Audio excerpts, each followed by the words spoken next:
Hey, hi everyone. Welcome to the another video of API Security Series. इससे पहली videos में हमने API के बारे में पढ़ लिया है कि APIs क्या होती हैं, what are the types of APIs की public API, private API, partner API.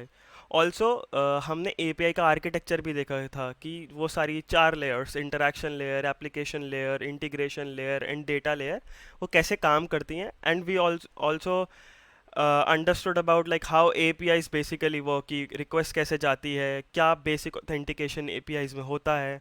ये सब चीज़ें हमने देख ली थी. एंड ऑल्सो कि why APIs are becoming essential in the modern development. Now we come to the topic which is common vulnerabilities and misconfigurations that are available in the API. So हम इसमें देखेंगे कि क्या क्या common vulnerabilities होती हैं APIs में, और API सिक्योरिटी क्यों इतनी इम्पॉर्टेंट है इन टुडेज वर्ल्ड. एंड हम उनके मिटिगेशंस भी देखेंगे कि हम एक वर्नेबिलिटी को कैसे मिटिगेट कर सकते हैं या कैसे रेमीडिएट कर सकते हैं. So in this video only we will get the overview of some common vulnerabilities and misconfigurations.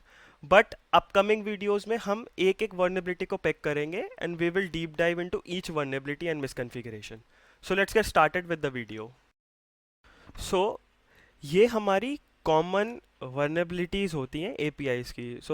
ये कॉमन 5 वर्नेबिलिटीज़ हैं: information disclosure, excessive data exposure, broken object level authorization, broken function level authorization, broken user authentication and business logic vulnerabilities. इनके बारे में अगर मैं एक brief introduction दूँ और एक छोटे से एग्जांपल से देखते हैं. Let's start with information disclosure. क्या होता है? सो इंफॉर्मेशन डिस्क्लोजर इज़ बेसिकली जब एक API एंड पॉइंट कोई भी सेंसिटिव डेटा एक्सपोज कर देता है इन the API request. So because of poor API design और पुअर एरर हैंडलिंग की वजह से अगर कोई भी सेंसिटिव डेटा या सेंसिटिव इंफॉर्मेशन एक्सपोज हो रही है तो हम उसको इंफॉर्मेशन डिस्क्लोजर ट्रीट करते हैं. तो एक एग्जांपल से देखते हैं. लेट्स से कि कोई भी एक API एंड पॉइंट हिट हुआ. Let's talk about a banking application.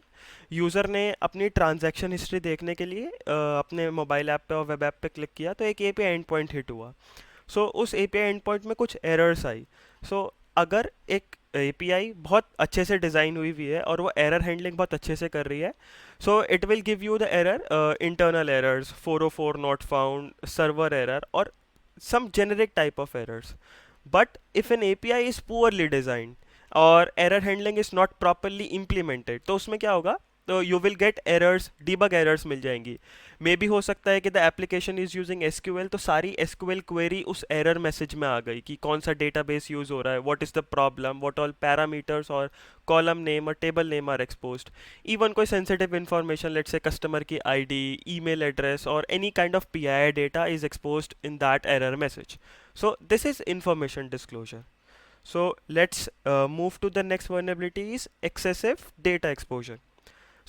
नाम से पता लग रहा है कि अगर कोई भी एक API रिस्पॉन्स में हमें ज़रूरत से ज़्यादा डेटा एक्सपोज होता है, basically when an API exposes more data than necessary in the response to a client request, it treated as an excessive data exposure. अब इसको समझते हैं कि लेट्स से कि बैंकिंग एप्लीकेशन ही लेते हैं. यूज़र ने अपने मोबाइल ऐप से व्यू अकाउंट बैलेंस की फंक्शनैलिटी को यूज़ किया. उसमें क्या हुआ कि अब जो पैरामीटर और जो वैल्यू आनी चाहिए वो सिर्फ इतनी आनी चाहिए कि उसका अकाउंट बैलेंस कितना है. Let's say balance is equal to 1000 rupees. But क्या हो रहा है, API रिस्पॉन्स में और अदर चीज़ें भी आ जा रही हैं. मतलब उसका पिन नंबर आ जा रहा है, उसकी कॉन्टैक्ट इन्फॉर्मेशन आ जा रही है, what is its credit score और what all his recent transactions. This is not a relevant data for this API request और दिस क्लाइंट रिक्वेस्ट. यहाँ पे डेटा ज़्यादा है, ज़रूरत से ज़्यादा डेटा आ गया रिस्पॉन्स में. This is what excessive data exposure. अगर हम बात करते हैं ब्रोकन ऑब्जेक्ट लेवल ऑथराइजेशन की, इसको हम बोला भी बोलते हैं. इसमें क्या होता है कि when a user are able to view the data और object of another user. So very basic example, banking application है. मैं एक बैंक अकाउंट मेरा एक बैंक में खुला हुआ है. मैंने मोबाइल ऐप से अपने नॉर्मल प्रोफाइल चेक करी या कुछ भी करा. लेट्स से कि मेरी एक यूज़र आईडी उस बैंक में असाइंड है 1234. ओके. नाउ अब क्या होगा कि लेट्स से कि मैं सिर्फ अपना डेटा एक्सेस कर सकता हूँ अगर एक एपीआई प्रॉपरली डिजाइंड है, but due to a misconfiguration let's say कोई यूज़र बी है, उसका यूज़र आईडी है 9875। ओके, तो अब क्या होगा अगर मैंने उस 1234 को अपने यूज़र आईडी को उस यूज़र बी की यूज़र आईडी से चेंज कर दिया विच इज़ 9875, और अगर मेरे को उसका डेटा एक्सेस मिल रहा है, मान लो मैं उसकी सारी डिटेल्स देख पा रहा हूँ, तो that is broken object level authorization, कि मैंने किसी और यूज़र का डेटा चेक कर लिया। अब ब्रोकन फंक्शन लेवल ऑथराइजेशन क्या होता है? वेरी माइन्यूट डिफरेंस दोनों में है कि जब प्रॉपरली ऑथराइजेशन चेक्स ना लगे हों, BFLA और broken function level authorization is a bypass to role based access control basically. So क्या होगा, लेट्स से कि मतलब हर एक APIs में मल्टीपल लेवल ऑफ यूज़र्स होते हैं, कि कोई नॉर्मल यूज़र होगा, कोई स्टाफ यूज़र होगा और कोई एडमिनिस्ट्रेटर होगा। अगर कोई नॉर्मल यूज़र एडमिनिस्ट्रेटर का रोल परफॉर्म कर सकता है विद लाइक, एक नॉर्मल यूज़र के पास एक्सेस है कि वो एडमिनिस्ट्रेटर बन के चीज़ें कर सकता है, so this is BFLA। Let's say कि मैं एक नॉर्मल यूज़र हूँ और मैं किसी भी दूसरे यूज़र का डेटा अपडेट नहीं कर सकता। बैंकिंग एप्लीकेशन के एग्जांपल में मैं किसी भी दूसरे यूज़र का बैंक अकाउंट की इंफॉर्मेशन अपडेट नहीं कर सकता। This is the only role और प्रिविलेजेस टू द एडमिनिस्ट्रेटर। अब अगर लेट्स से कोई पैरामीटर है role is equal to admin और role is equal to normal user, तो मैंने नॉर्मल यूज़र की जगह एडमिन कर दिया और मैंने कोई अपडेट एंड पॉइंट का एक्सेस कर लिया और मैंने मेरा डेटा सक्सेसफुली अपडेट कर दिया किसी भी एक्स यूज़र का। So this is function level authorize broken function level authorization. Next, we talk about broken user authentication. So, in very simple terms, broken user authentication is authentication bypass. किसी भी तरीके से अगर हम उस API का authentication को बाईपास कर सकते हैं, so it treated as broken user authentication. So authentication bypass के बहुत सारे तरीके होते हैं। Let's say very weak passwords are getting used in the API, और टोकन एक्सपायर ही नहीं हो रहा है यूज़र का, प्रॉपरली टोकन वैलिडेशंस नहीं हो रहे हैं, और कुछ भी हो सकता है कि वीक मैकेनिज्म्स यूज़ हो रहे हैं, वेरी वीक पासवर्ड यूज़ हो रहे हैं, डिफ़ॉल्ट पासवर्ड्स यूज़ हो रहे हैं, पासवर्ड रीसेट फंक्शनैलिटी सही नहीं लगी हुई कि प्लेन टेक्स्ट में पासवर्ड रिस्पॉन्स में आ जा रहा है। So they are multiple ways. So if authentication process में कोई भी फ्लॉ है जिसकी वजह से हम ऑथेंटिकेशन को बाईपास कर सकते हैं, so it treated as broken user authentication. Now the last vulnerability which is business logic vulnerability. So business logic flaws क्या होते हैं कि लेट्स से कि अगर कोई भी एक इंटेंडेड फंक्शन है API का कि इस API को ये चीज़ करनी है, but it's not performing the function as it's desired, so there is a flaw in their business logic.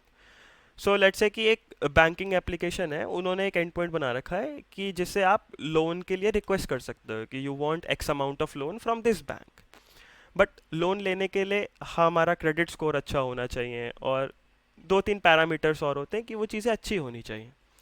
So let's say कि हमने सारी चीज़ें फिल करी कि हमारा क्रेडिट स्कोर इतना है, हमारी इनकम इतनी है और हमें इतना एक्स अमाउंट ऑफ लोन चाहिए, बट उस API ने चेक ही नहीं किया कि क्रेडिट स्कोर लेजिट है कि नहीं है। So there are other like third party APIs और third party resources from which we can check if the credit score is valid और नॉट। वो API चेक ही नहीं कर रहा है कि ये क्रेडिट स्कोर वैलिड है कि नहीं है और ये इनकम वैलिड है कि नहीं है, और उसने डायरेक्टली लोन अप्रूव कर दिया। So this is a flaw in their business logic. So these are some common vulnerabilities. Okay, so हमने सारी APIs की मेजरली वर्नेबिलिटीज़ देखी कि कॉमनली APIs में क्या क्या वर्नेबिलिटीज़ होती हैं, और एक एक एग्जांपल्स भी देखा। But have you ever thought of कि API सिक्योरिटी आजकल इतनी इंपॉर्टेंट क्यों हो गई है?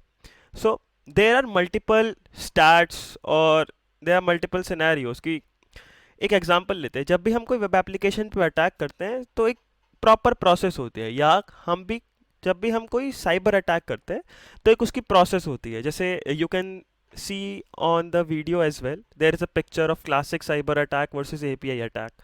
सो उसमें क्या है, क्लासिक साइबर अटैक में आप देख रहे हो कि एक स्टेप बाय स्टेप प्रोसेस है कि पहले हम रेकॉन करते हैं, फिर हम अपने पेलोड्स को सेट करते हैं, फिर इन्फिल्ट्रेशन होती है, फिर हमें लेटरल मूवमेंट करना पड़ता है, प्रिविलेज एस्केलेशन, उसके बाद जाके डेटा ब्रीच या whatever the type of attack we are performing. But API attack में कुछ नहीं है, वी फाउंड द वर्नेबिलिटी और डेटा ब्रीच हुआ। जैसे लेट्स टॉक अबाउट कि ब्रोकन यूज़र ऑथेंटिकेशन है, एक वीक एपीआई एंड पॉइंट मिला जिसमें वीक ऑथेंटिकेशन है, डेटा एक्सेस हमें डायरेक्टली हो गया क्योंकि हम ऑथेंटिकेट हो गए उस एपीआई पे और जो भी डेटा है हमें मिल गया। सो एपीआई सिक्योरिटी बहुत इंपॉर्टेंट है क्योंकि वेरी लेस ड्रिवन अटैक्स होते हैं, मतलब एक कोई प्रॉपर प्रोसेस नहीं है, बस जस्ट 2-3 स्टेप्स और even a single step and data got breached. Second thing कि आजकल वी ऑलरेडी टॉक अबाउट कि मॉडर्न डेवलपमेंट में एपीआईज क्यों यूज़ होती हैं, एसपीएज हैं, लाइक सर्वर रिक्वेस्ट कम हो जाती है, cost effectiveness and all. So stat में you can see that 83% of the web traffic is attributed to APIs. So APIs ही आजकल सबसे बड़े अटैक वेक्टर्स हैं मेजरली इन 2022 और 2023। APIs are the common and the most use attack vectors to get data. So that's why we need to secure the APIs. We need to have proper process of designing the APIs. Proper error handling should be there, and proper architecture should be there to design our APIs so that our APIs will be secured. Now let's talk about कि इन vulnerabilities और misconfiguration का impact क्या पड़ता है एक organization के ऊपर, and then we will talk about कि हम mitigation and remediation steps क्या कर सकते हैं। Though every vulnerability or misconfiguration has its own mitigation or remediation steps, but we will see कि common mitigation और common methods हम क्या adapt कर सकते हैं जिससे कि we will develop secure APIs. So common vulnerabilities, इन सब वर्नेबिलिटीज़ का क्या इम्पैक्ट पड़ता है, मेजर इम्पैक्ट होता है financial loss, data loss, let's say कि कोई प्राइवेट और internal data due to any vulnerability, let's say information disclosure की वजह से एक इंटरनल डेटा और सेंसिटिव डेटा एक्सपोज हो रहा है, उसकी वजह से फाइनेंशियल लॉस हो सकता है, डेटा ब्रीच हो सकता है किसी भी ऑर्गेनाइजेशन पे। Due to business logic it may lead to DDoS attacks और disruptions in the business operations, user experience खराब होता है। So these are some common impact or these are some impact of the API vulnerabilities on a target organization. So if I talk about कि mitigate हम कैसे कर सकते हैं और how we can design secure APIs. So पहली चीज़ की we have to adapt strong authentication mechanism जिससे हम broken user authentication kind of vulnerabilities से mitigate हो सकें। 2FAs should be enabled कि OTP mechanisms, and OTP can be bypassed but there should be strong mechanisms or 2FAs should be there. Input validation should be there कि whenever a user is inputting something to any API endpoint or something to web or mobile, the validation and sanitization of inputs should be there, कि ऐसा नहीं कि user ने कुछ भी input करा और we are directly processing that input. There should be proper validation and sanitization of the inputs. Regularly हमें सिक्योरिटी असेसमेंट्स को परफॉर्म करना चाहिए, and the last is access control proper होना चाहिए, because as you already see कि BFLA or BOLA, all these vulnerabilities are because of access controls. Ki we can access other users' data, or we can escalate our privileges from a normal user to the administrative users. So these are some common 4-5 techniques that we can adapt to design secure APIs and to mitigate API vulnerabilities as well. So that's all in this video. We will continue with deep dive into each of the vulnerabilities and misconfiguration in the upcoming videos of this API security series. Stay tuned, stay connected.